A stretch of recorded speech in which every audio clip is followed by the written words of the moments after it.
అమ్మఒడి అని ఏ పథకాలైనా జనాలకి ప్రతి పథకం ఏ పథకం అయినా జనాలకి ఇంటికి వచ్చి చేరుతుంది. ఏదైనా ఒక బటన్ ప్రెస్ చేస్తే అది జనాలకి అందుబాటులో వస్తుంది. ఎవడి లంచం ఎవడికి ఒక రూపాయి ఇచ్చే పని లేకుండా చాలా ఇదిగా జరుగుతుంది. దీని విషయంలో మాత్రం ఇది లేదు, చాలా బ్రహ్మాండంగా ఉంది. జనాలు మాకు అభివృద్ధి లేదు, ఏం అభివృద్ధి లేదు. ఏం చేయాలి? ఎన్ని పోర్టులు కట్టాలి, ఎన్ని మెడికల్ కాలేజీలు కట్టాలి, ఏం కట్టాలి, ఇంకేం కావాలి? ఇదివరకు లేని దానికన్నా ఇప్పుడు మెరుగే. అమరావతి ఒకటి కట్టలేదు అనేది, అమరావతి 3 విభాగాలు చేయాలనే చేశాడు. ఎందుకంటే అన్ని చోట్ల అభివృద్ధి జరగాలని చేశాడు. అది 3 రాజధాని అన్నారు. 3 రాజధానిలో ఒకటి కూడా లేదు కదా. 3 రాజధానిలో ఒకటి రాజధాని, ఏ రాజధాని కడుతున్నాడు, అది జరుగుద్ది. ఇప్పుడే కాదు, ఏదైనా జరుగుద్ది. వాలంటీర్ వ్యవస్థ సూపర్ బాబు. లంచం పెట్టుకుంటే ఆ 2వ రోజే లంచం తీసుకెళ్ళి లోపల ఇలాంటి లంచం తీసుకున్నది ఎక్కడా జరగలేదు. ఇప్పుడు వరకు మాత్రానికి లంచం తీసుకున్నది ఎక్కడ జరగలేదు, ఎవరికి తెలియదు. ఇప్పుడు కొత్త క్యాండిడేట్ ఎమ్మెల్యేగా నిలబడుతున్నారు. ఓకే, విజయరాజు గారి గెలిచే అవకాశాలు ఉన్నాయా? చాలా 90% ఉండొచ్చు. ఎన్ని సీట్లు వస్తాయంటారు? 90% ఉండొచ్చు. 2 సీట్లు అని చెప్పలేము. ఓకే, నమస్తే బాబాయ్. ఇప్పుడు రాబోయే జనాలు ఎలక్షన్స్ ఎలా ఉండబోతుంది ఈసారి? జగనే. ఎందుకండి జగన్ గారు అన్ని పథకాలు కూడా శుభ్రంగా ఇస్తున్నాడు. అన్ని అమ్మఒడి కానీ, పిల్లోడి ఫీజు కానీ, లేకపోతే అన్ని నెంబర్ 1. మరేంటి చంద్రబాబు గారు ఏ పథకాలు అన్నీ అనవసరం, జనానికి డబ్బులు ఇచ్చిపోతున్నారు కదా, మరి సంవత్సరం బదులు అవుతున్నారు అన్నారు కదా, అవుతున్నారా? మరి అలా అనుకుంటాం తప్పమ్మా. ఇప్పుడు అదే ఎందుకు ఇవ్వడం, డబ్బులు ఎందుకు ఇవ్వడం, ఎందుకు అలా అనుకుంటాం. వాళ్ళు అనుకుంటాం తప్పు. ఇప్పుడు ఇచ్చేది కన్నా అందరూ ఇస్తున్నారు కదా, అందరికి ఇస్తున్నారు కదా జగన్మోహన్ రెడ్డి గారు. ఇంకా దానికన్నా ఇంకా వాళ్ళు ఇచ్చేవాళ్ళు ఎవరున్నారు ప్రభుత్వంలో? ఇక్కడ వాలంటీర్ వ్యవస్థ ఎలా ఉన్నాం? నెంబర్ 1. అది మరి ఏంటి, మరి జనాలు లంచాలు తీసుకుంటున్నారు, చేస్తున్నారు అంటున్నారు కదా, మరి ఏంటి లంచాలు తీసుకుంటున్నారు అంటున్నారు. తప్పు. అది అనుకుంటా తప్పు. అది అనుకుంటా తప్పు. లంచాలు ఎవరు తీసుకోరమ్మా, అన్ని బాగానే చేస్తున్నారు. వాలంటీర్ కానీ, అన్ని వ్యవస్థ కానీ అన్ని బాగానే ఉన్నాయి. మరేంటి ఇక్కడ జనాలు అభివృద్ధి లేదంటున్నారు కదా జనాలందరూ. ఏదమ్మా సిమెంట్ రోడ్ కానీ, ఏదైనా కానీ, క్యాన్లు కానీ, ఏదైనా. మరి ఇప్పుడు కొత్తగా ఎమ్మెల్యే గారు క్యాండిడేట్ నిలబడుతున్నారు కదా విజయరాజు గారు, ఆయన గెలిచే అవకాశాలు ఉన్నాయి. నెంబర్ 1 గెలుస్తారు పక్కా, చూసే పనే లేదు. వైఎస్ఆర్ పక్కా. జగన్కి ఎన్ని సీట్లు వస్తాయి అంటారు? మరి 100కి 100 అసలు కంపల్సరీ అమ్మా. నమస్తే అన్న. నమస్తే అన్న. ఇప్పుడు ముఖ్యమంత్రి ఎవరు వస్తే బాగున్నాయి? జగన్ గారు వస్తే చాలా బాగుంటుంది అన్న. ఎందుకన్నా జగన్ గారు ఉన్న సంక్షేమ పథకాలు కానీ, చేస్తున్న మంచి పనులు కానీ, ఇవాళ నవరత్నాల్లో జరిగే మంచి కార్యక్రమం కానీ, ఇవాళ పెన్షన్ ఇచ్చే విధానం కానీ, మనం ఆడవాళ్ళకి చేయూత కానీ, అమ్మఒడి కానీ, అలాంటి చాలా సంక్షేమ పథకాలు నవరత్నాలు తెచ్చిన జగన్ గారు మళ్ళీ ముఖ్యమంత్రి అయితే ఇలాంటి సంక్షేమాలు అన్నీ పెరుగుతాయని కోరుకుంటున్నాం అన్న. మళ్ళీ మేము ఇక్కడ వాలంటీర్ వ్యవస్థ ఎలా ఉందన్న? చాలా సూపర్గా ఉందన్న. అసలు అలాంటి ఏం లేదన్న, చాలా బాగా చేస్తున్నారన్న. కనీసం ఇచ్చినా తీసుకోకుండా చేస్తున్నారన్న. ఇక్కడ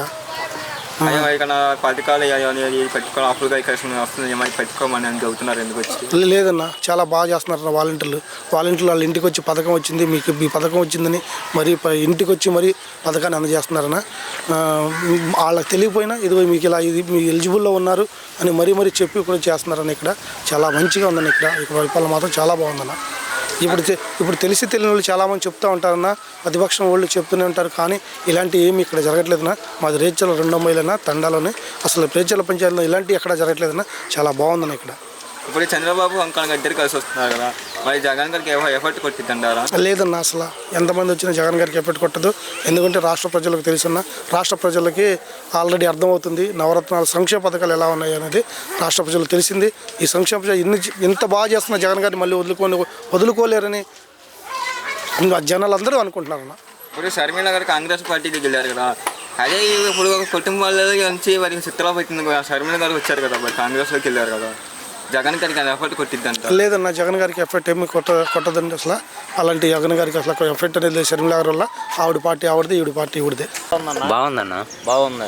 ఇప్పుడు మామూలుగా 2 నెలలు ఎలక్షన్ జరగబోతుంది కదా, ఏ ప్రభుత్వం వస్తే బాగుంటుంది అనుకుంటున్నారు? జగన్ వస్తే బాగుంటుంది. ఎందుకని అంత ఖచ్చితంగా చెబుతున్నారు జగన్ గారు అని? సంక్షేమ పథకాలు అన్నీ ఇస్తున్నాడుగా, రైతు భరోసా, అమ్మఒడి ఎలాంటివి ఇస్తున్నారుగా, అందుకని జగన్ గారు రావాలనుకుంటున్నారు. అన్న ఇప్పుడు చంద్రబాబు గారు పవన్ కళ్యాణ్ గారు పొత్తుగా వస్తున్నారు కదా, మరి జగన్ గారు వాళ్ళని ఎదుర్కోగలరు అంటారా? ఎదుర్కొంటారు అన్న. మరి ఇప్పుడు షర్మిల గారు కూడా కాంగ్రెస్ పార్టీలో జాయిన్ అయ్యారు. ఆమె వల్ల ఏమైనా ఎఫెక్ట్ అవుతుంది అంటారా సార్కి? ఏమవ్వదు. సంక్షేమ పథకాలు వస్తున్నాయి అన్నీ? మొత్తం వస్తుంది, అన్నీ వస్తున్నాయి. మామూలుగా వాలంటీర్ వ్యవస్థ ఎలా ఉందన్న ఇక్కడ? బాగానే ఉంది, బాగానే పని చేస్తున్నారు. అంటే వాళ్ళు మీ కాడ దౌర్జన్యాలు చేసి లంచాలు లంచాలు గిన్సాలు ఏం తీసుకుంటున్నారు? ఏం లేదు. మామూలుగా ఈసారి ఇక్కడ ఎమ్మెల్యేగా కొత్తగా నియమించారు కదన్న విజయరాజు గారిని, ఆయన గెలిచే అవకాశం ఉందంటారన్న? ఫుల్ మెజార్టీతో వస్తాడు. ఫుల్ మెజార్టీతో వస్తారు. ఇప్పుడు 175 పక్కాగా వస్తాయని జగన్ గారు అంటున్నారు. ఎన్ని సీట్లు వస్తాయని అనుకుంటున్నారన్న? సీటుగా కొట్టేస్తాడు. పర్వాలేదు, బాగానే ఉంది. ఇప్పుడు 2 నెలల ఎలక్షన్ జరగబోతుంది కదా, ఎవరు వస్తే బాగుంటుంది అనుకుంటున్నారన్న మీరు? మాకైతే ఈ ప్రభుత్వం వస్తే బాగుంటుంది. ఖచ్చితంగా ఈ ప్రభుత్వమే కావాలనుకుంటున్నారు. సంక్షేమ పథకాలు ఉన్నాయి, రైతు భరోసా ఉంది, ఇలాంటి పర్వాలేదు. రైతుకి కొంచెం ఇబ్బంది లేకుండా చూస్తున్నాం. అన్న మామూలుగా ఇప్పుడు చంద్రబాబు గారు పవన్ కళ్యాణ్ గారు పొత్తుగా వస్తున్నారు కదా, వాళ్ళ వల్ల జగన్ గారు ఏమైనా ఎఫెక్ట్ పడుతుంది అంటారు? వాళ్ళ వల్ల ఇద్దరు కలిసి రావటం వల్ల జనాలు ఈ ట్రాఫిక్ ఉంది కాబట్టి వాళ్ళ వల్ల పెద్ద ప్రెజర్ అయితే ఉండదు.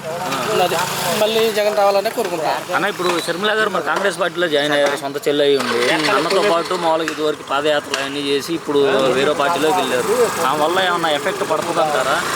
నాకు తెలిసితే ఎఫెక్ట్ ఉంటుంది కానీ కొద్దిగా అంత ఉండదు. ఎందుకంటే అటు పోయింది, తెలంగాణ పోయింది, మళ్ళీ ఇటు వచ్చింది, వాళ్ళు తెలివేసినట్టున్నారు, మళ్ళీ అక్కడికి వచ్చింది. ఆ మాటలు చెప్తున్నారు. అన్న ఇప్పుడు సంక్షేమ పథకాలు అని అవి అందరికీ అందుతున్నాయా, అందరికీ వర్తిస్తున్నాయా, లేదంటే మామూలుగా ఒక వైఎస్ఆర్ అన్న కుటుంబం వాళ్ళకే వస్తున్నాయా? ఎవరికి వీలు ఉన్నంత వరకు వాళ్ళకి వస్తున్నాయి. వైఎస్ఆర్ అని కాదు, తెలుగుదేశం అని కాదు, వేరే పార్టీ అని కాదు, అందరికీ అందుతున్నాయి. అన్న ఇప్పుడు మామూలుగా వాలంటీర్ వ్యవస్థ ఎలా ఉందన్న? బాగానే ఉంది. ఇక్కడ బాగానే ఉంది. మామూలుగా వాళ్ళు అంటే టయానికి పెన్షన్లు ఇవ్వటం కానీ ఇలాంటి వర్క్ అన్నీ బాగా చేస్తున్నారు. అంటే వాళ్ళు మీ దగ్గర దౌర్జన్యం చేసి లంచాలు ఇలాంటివి? అలాంటిది అయితే మా ఏరియాలో లేదు, ఇక్కడ లేదు. మామూలుగా ఇప్పుడు ఏమన్నా సర్టిఫికేట్ కావాల్సి వచ్చింది అనుకో, సచివాలయానికి వెళ్ళి తెచ్చుకున్నాను అంటున్నారు, లేకపోతే వాళ్ళ దగ్గర లేదు. కొన్ని వాళ్ళు పురమాయిస్తున్నారు, మనకు అవసరమని మనం తెచ్చుకుంటున్నాం. పలానా చోట చెప్తే మనం తెచ్చుకుంటున్నాం, కొన్ని వాళ్ళే చేస్తున్నారు. అని ఇప్పుడు ఎమ్మెల్యే అభ్యర్థిగా కొత్త క్యాండిడేట్ని నిలబెట్టారు మీకు ఇక్కడ, విజయరాజు గారిని. ఆయన గెలిచే అవకాశాలు ఏమైనా ఉన్నాయంటారా? ఇప్పుడు ఆయన అంటే మనకు కొత్త కదా, పార్టీ పరంగా అయితే కొట్టుకు రావచ్చు. ఆయన కూడా మనకి తిరిగి ఇలా చేస్తుంటే మాత్రం నెట్కి రాగలుగుతారు. అన్న మామూలుగా వైనాట్ 175 అంటున్నారు జగన్ గారు. ఎన్ని సీట్లు వచ్చే అవకాశం ఉందన్న? ఇప్పుడంటే అన్ని సీట్లకి కొద్దిగా కష్టపడదు, ఎన్నో కానీ తగ్గుతాయి, కానీ గవర్నమెంట్ మట్టికి ఇది అవుతుంది. ఓకే అన్న, థ్యాంక్ యూ. ఇప్పుడున్న జగన్ గారి ప్రభుత్వం ఎలా ఉందండి? సత్యసేవలాగా ఉంది, స్వచ్ఛ సేవలాగా ఉంది. ఒక మాట అర్థం చేసుకోండి. ఇప్పుడు 2 నెలల్లో ఎలక్షన్ జరగబోతుంది కదా, మీ ఓటు ఎవరికి వేస్తారండి? జగన్ గారికి వేస్తున్నాం. జగన్ గారికి. జగన్ గారు గుర్తేందండి? జగన్ గారు గుర్తేంది? ఫ్యాను బాగానే గుర్తుంది. ఇప్పుడు మామూలుగా మీకు పెన్షన్లు ఇస్తున్నారా? ఎవరు తీసుకొచ్చిస్తున్నారు? మామూలుగా మీరు పోయి తెచ్చుకుంటున్నారా? వాలంటీర్లు తెచ్చిస్తున్నారు. మామూలుగా గత ప్రభుత్వంలో ఉన్నప్పుడు మీరు పెన్షన్ కావాలంటే సచివాలయం పంచాయతీ చుట్టూ తిరగాలంటగా చాలా బాధలు పడ్డారు. ఇప్పుడు మామూలుగా వాలంటీర్లు ఉండటం మంచిదేనా? మీకు టయానికి తెచ్చిస్తున్నారా? మీరు నడిచి వెళ్ళే పని లేకుండా ఇంటికి వచ్చి ఇస్తున్నారు. వాళ్ళు మీ దగ్గర దౌర్జన్యం చేసి లంచాలు తీసుకుంటున్నారు అంటగా? లేదు అవన్నీ పుట్టించుకుంటాం కానీ లేదు. ఇప్పుడు మళ్ళా జగన్ గారు వస్తారంటావా? ఎన్ని సీట్లు వస్తాయంటావు ఈసారి? ఏమంటే ఇప్పుడు